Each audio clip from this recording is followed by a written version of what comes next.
В эфире новости, в студии Анастасия Кобызева. Здравствуйте. Вот главные темы. Подъем уровней воды из-за дождевого паводка наблюдается на реках Якутии. Между тем, ливни и грозы обрушатся на юг республики. Кафе и рестораны возобновили работу в Якутию. Соблюдают ли предприятия общественного питания противоэпидемические требования? Проблемы с завозом бензина продолжаются в Устнере. Автовладельцам приходится запасаться дизтопливом впрок. В чем причина?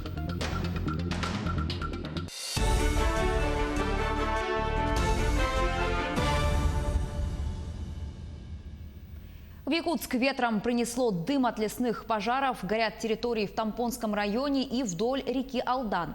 Об этом сообщил начальник якутской базы авиационной охраны лесов Владимир Леонов. На территории Якутии сегодня зафиксировано 18 пожаров в Среднеколымском, Момском, Верхоянском, Тампонском, Нижнеколымском, Верхнеколымском, Горном, Усть-Алданском, Намском и Усть-Майском районах. В том числе на охраняемой зоне на территории республики сейчас тушат 3 пожара на площади 140 гектаров в Горном, Усть-Алданском и Намском районах. За минувшие сутки локализовано 7 лесных пожаров. Подъем уровней воды из-за дождевого паводка наблюдается на реках Якутии. На Олене у гидропоста Покровска общий рост составил 3 метра. В ближайшие сутки на участке Табага-Якутск ожидаются максимальные уровни. Дополнительный рост составит 5-10 сантиметров. Подъем ожидается на реках Алдан в Тампонском районе. На участках реки Яны и ее притоках продолжается понижение уровней с интенсивностью от 5 до 10 сантиметров за сутки. На реке Вилюй у гидропоста Верхневилюйска уровень воды наблюдается ниже, на остальных участках уровни близкие к проектным отметкам. На реках Индыгирка и Колыма суточный спад составляет 10-40 сантиметров.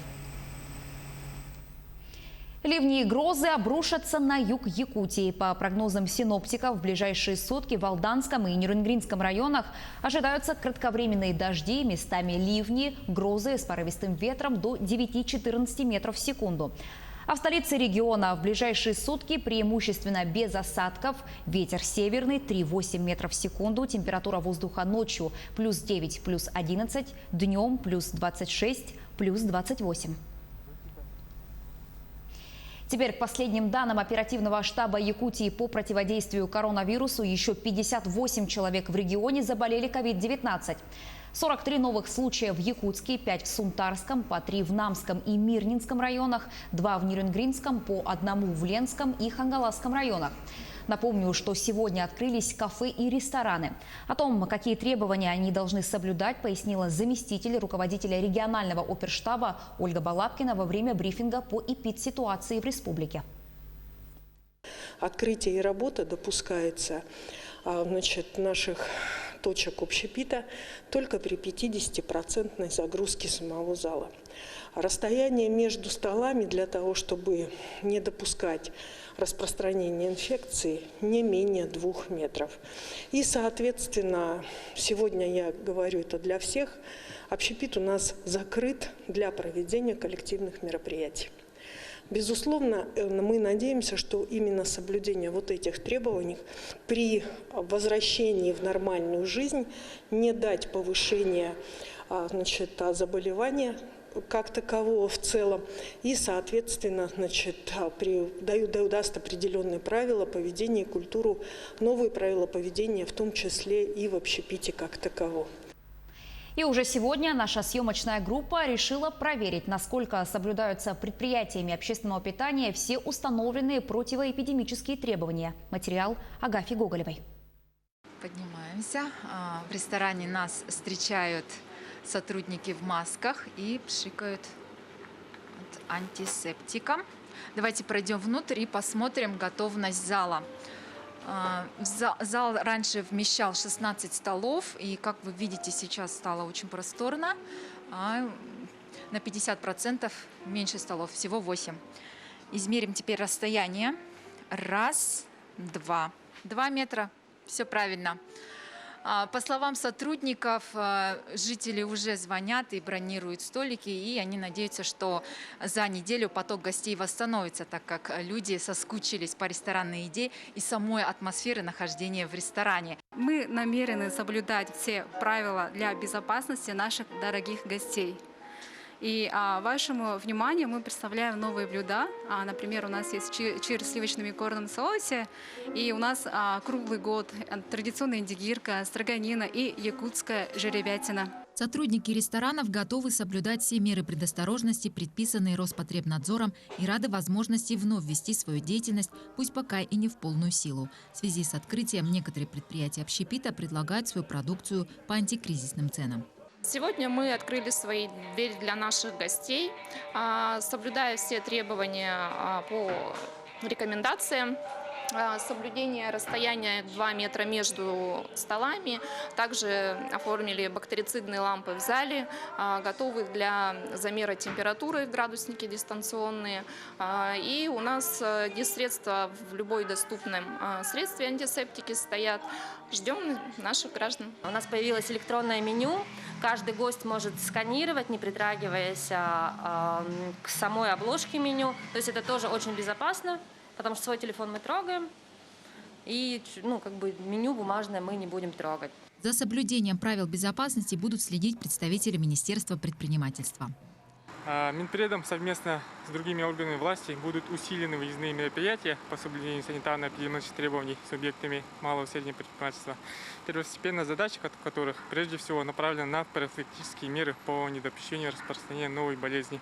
Отметим, что рестораны, кафе, столовые и другие предприятия общественного питания, находящиеся внутри торговых центров, могут оказывать услуги по доставке и продаже еды на вынос путем дистанционного заказа. Данные меры принимаются с учетом предложения главного санитарного врача региона.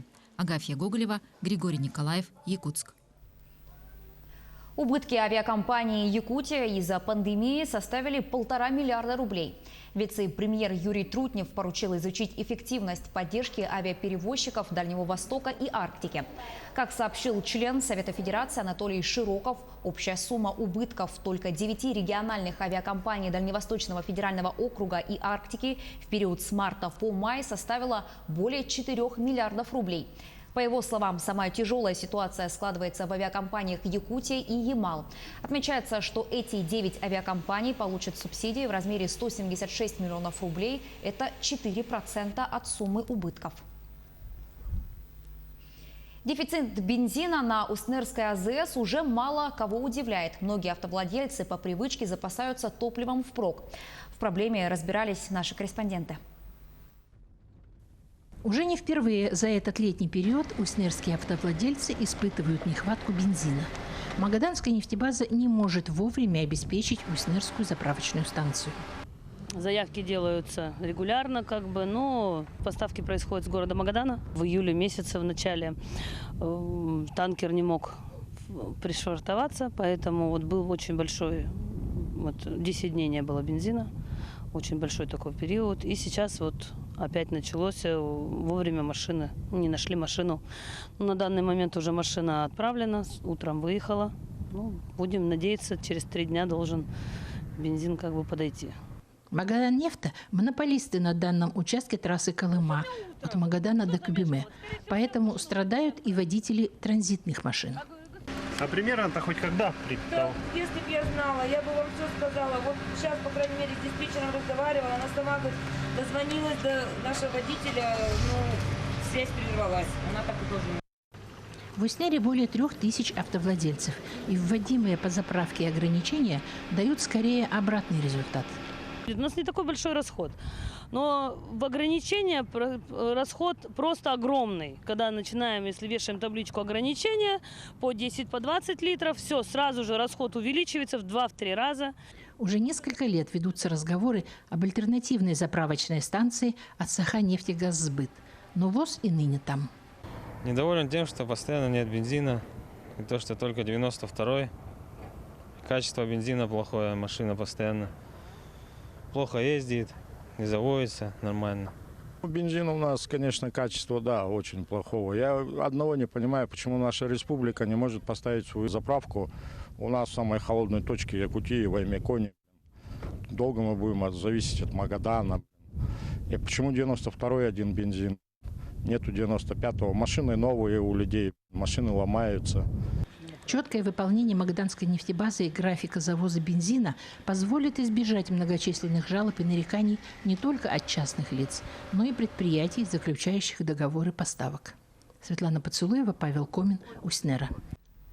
Одно из главных бюджетообразующих предприятий Якутии, акционерная компания «Алроса», направила свыше 18 миллиардов рублей дивидендов 8 районам Алмазной провинции.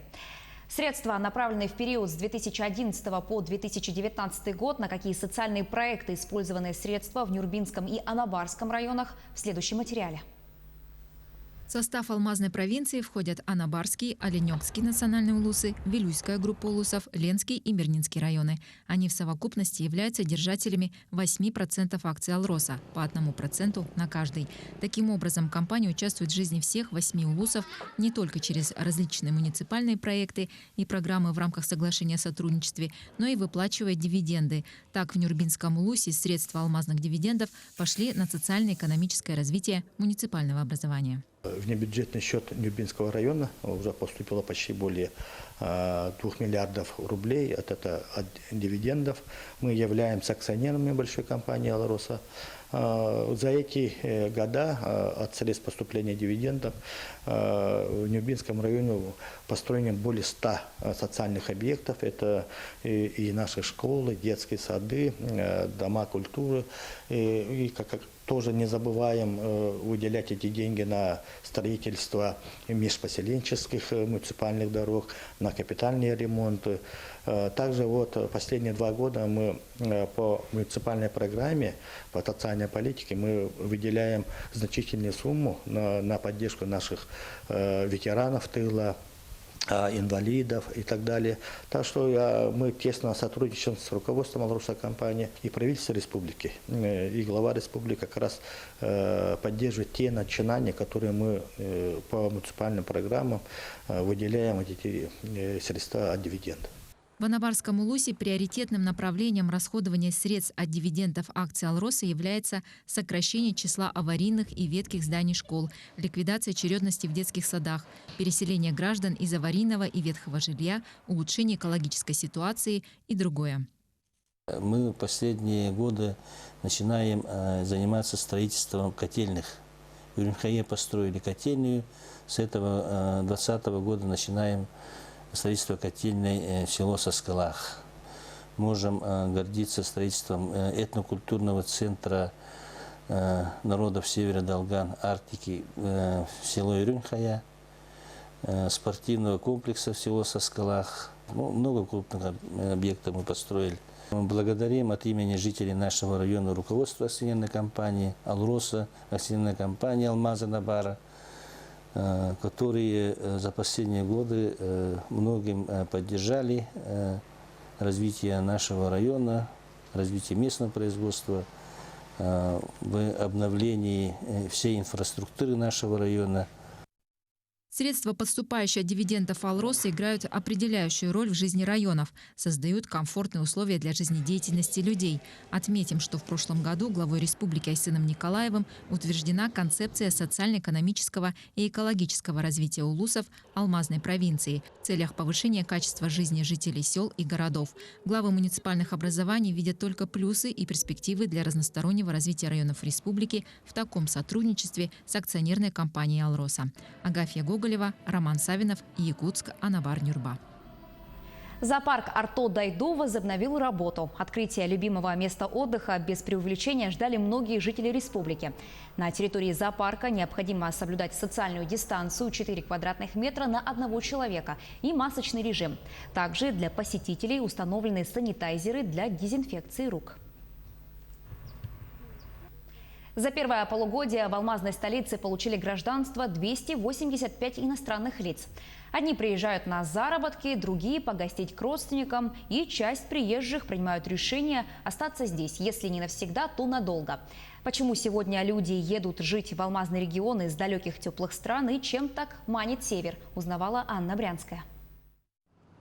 Улыбчивые близняшки приехали жить в алмазную столицу 6 лет назад. Точнее, родители в 2014-м увезли девочек от войны. Именно тогда в украинской Горловке развернулись боевые действия. Близняшки и подумать не могли, что не на определенный срок их домом станет крайний север. Нам очень помогли наши родственники, которые живут здесь. Они обеспечили нас не только жильем, мы жили у них, но и помогли с учебой, обучением в МРТК, а родители помогли с работой. Сейчас родную Горловку сестры вспоминают только по фотографиям. В Мирном девушки получили образование и работу. Считают, север затягивает. Каждый год мы думаем, если там ситуация улучшается, то мы тогда можем приехать, но, скорее всего, не жить, а просто в гости. Потому что все-таки нам Мирном нравится. Здесь очень уютно и здесь очень спокойно. С уютом и спокойствием алмазной столицы Сергей Кузнецов познакомился, будучи совсем крохой. Родители приехали из Бурятии зарабатывать. Тогда, в 70-х, север считали золотой жилой, работникам не то что достойную зарплату платили, но и выделяли жилье. А на море северяне ездили чаще, чем жители средней полосы. Будучи взрослым, Сергей пытался сменить ПМЖ. Уехать с супругой в Воронеж хватило на 3 года. Во-первых, мы не нашли там таких друзей, какие остались здесь. Сердце все равно сюда рвалось каждый раз. Приехали к нам родители в отпуск, посмотрели на нас, и вечером на ужине нам просто на стол положили билеты и сказали: давайте-ка, дети, назад домой. Сергей ни разу не пожалел о возвращении в Мирный. Север подарил мужчине стабильную работу, любимую супругу, детей и уютное гнездышко. А вот Музафар Талонов приехал из Киргизии покорять север своими кулинарными талантами. Возле этого окошка всегда очередь. Многие считают его шаурму самой вкусной в городе. На вопрос, почему Мирный, шеф-повар улыбается. Здесь можно достойно зарабатывать и полноценно обеспечить семью. Я сюда приехал сразу с семьей, дети здесь. И я работаю, и жена работает. Нравится. И если количество прибывающих на север россиян отследить не так просто, то за иностранцами следят в отделе миграции. Специалисты пришли к выводу, поток людей из-за рубежа снизился. В 2015 году за 6 месяцев в Мирный приехало почти 3500 человек. 100 получили гражданство и остались. А в 2020 за этот же период прибыло чуть больше 2000. С 1 ноября 2019 года при наличии несовершеннолетних детей, либо родителей, состоящих в гражданстве Российской Федерации и имеющих постоянную регистрацию на территории Российской Федерации, иностранный гражданин имеет право оформить вид на жительство, то есть минуя процедуру оформления разрешения на временное проживание. Причин переехать на север, как оказалось, много. Кто-то едет зарабатывать, кто-то нашел здесь убежище, а кто-то обрел любовь. Но у всех наших героев в конце беседы были одни и те же слова. Люди здесь добрые, завораживающая природа. Приехав сюда однажды, влюбляешься в север навсегда. Коллектив Алмазного края подтверждает. Анна Брянская, Роман Ларин, телеканал «Алмазный край».